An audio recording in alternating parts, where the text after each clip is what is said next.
Alam ko marami dito. Pag ang aming mayor may bigay na ayuda, bigas, pera, birthday, at papasko. Kaya, welcome po mga senior. Kaya, welcome to the club.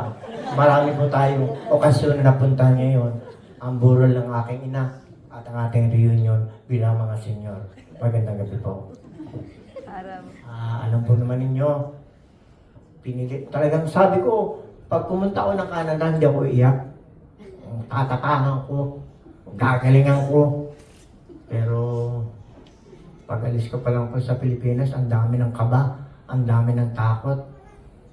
Sa dami po ng Pilipinong gustong makarating dito sa Canada para makita lang ang kagandahan nito. Isa po ako napakapalad ko po, milyon po ang naditinan para makapunta lang dito. Siguro po, una po ginamit ako ni Lord sa tulong po ng aking mga kapatid, lalo na po kay Paz, kasi po naging instrumento namin para makarating. Ay, higit sa lahat ay sa aking ina. Aking mga kapatid na matagal kong hindi nakikita, magkikita lang palata kami kung si inay ay namayapa na. Yun yung masakit na po. Kasi lagi mong pag nasa amin niya sa Pilipinas, lahat ay kaibigan, maging bata, maging matanda, may ngipin o wala, lahat ay kasama. Lalo na po sa parte ng kasiyahan. Inay, patawad ha, may bubulong ako sa iyo. Si inay po nung araw ay magiinom. Alam niya yan. Siya po ay magsasabong. Alam niya yan. Si inay din po ay tumataya sa partida. Paumagahan kami ang magkakasama.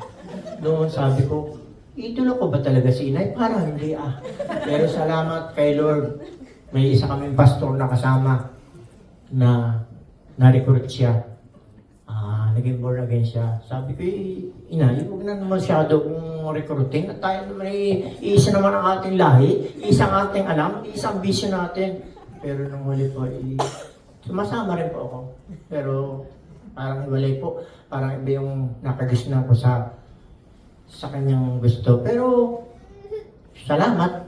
At ang dami niyang na-recruit sa church. Marami siyang napapagbago. Yung laging sa akin, laging sumusulat noon, tumatawag, Nards, huwag ka nang magsugal, huwag ka nang magsabong. Sabi ko, inay, napakahirap po. Ito pong itinuro niyo sa akin. Ang hirap alsin.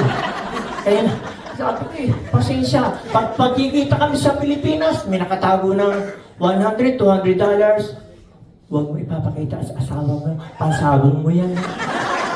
Sabi ko, paano ko makakalimot yan? Talagang pong si inay, lahat, kasalang, binyagan, may patay. Pag nakahawak ng mic, bukas na rin yung papakinabangan. Siya po ang bida, kahit hindi na siya ang lokasyon. Ganyan po kagaling ang aking ina.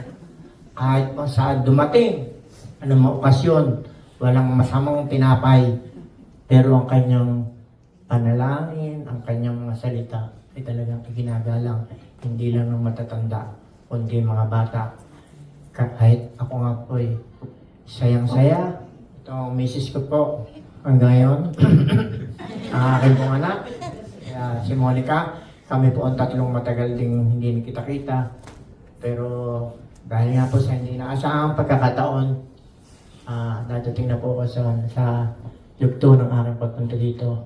Sa totoo po, matagal ko po talagang gustong po makarating dito sa Canada para nakita lang po ang aking mga kapatid. Higit po sa lahat, ang aking ina. Tumawag po sa akin ang aking kapatid na si Paz.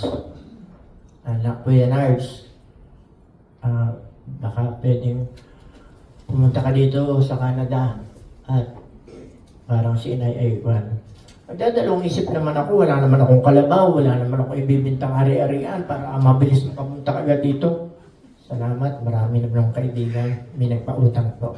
At higit sa lahat ay nabuo. Ibig sabihin, yung kagustuhan ko, tumuloy na rin ako kasi sabi ko, kung dumating ang bangkay, hindi ko naman mayayakap yung ina ko, ay dito na nga po nangyari. Parang ako pa ang panagbibintangan ng lahat. Na ako daw po ang yumari sa aking ina. Dahil isang araw at kalahati, namatay na siya. Pero napakapalad ko po sa totoo lang. Kasi nahayakap ko po siya, nahalikan ko siya, nabulungan ko po siya, sinabi ko sa kanya, inay, hirap na hirap ka na. Hirap na rin ang mga kapatid ko, hindi nila kung gagawin. Bumigay ka na, inay. Gano'n, nangyari na po ang kinatatakutan. Nakalimot na huminga ang aking ina. Kaya, sa inyong lahat, na alam ko, ito, may nag-text pa yata ng isang gabi sa akin.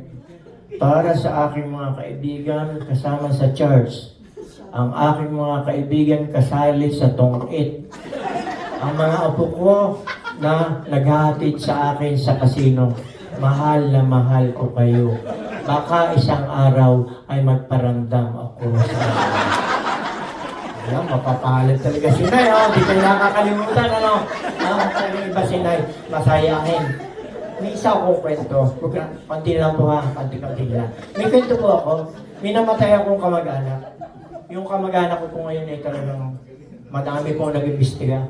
May NBI, may pulis, may kapitan, at kung sino-sino pa. Ano ang ikinamatay ng aking pinsan? Nahirapan sila. Nahirapan ng maraming tao.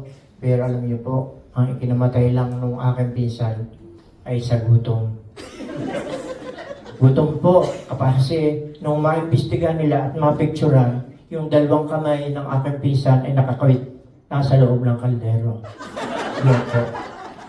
Hindi po katulad ng inay, na busog sa panalangin, sa pananampalataya.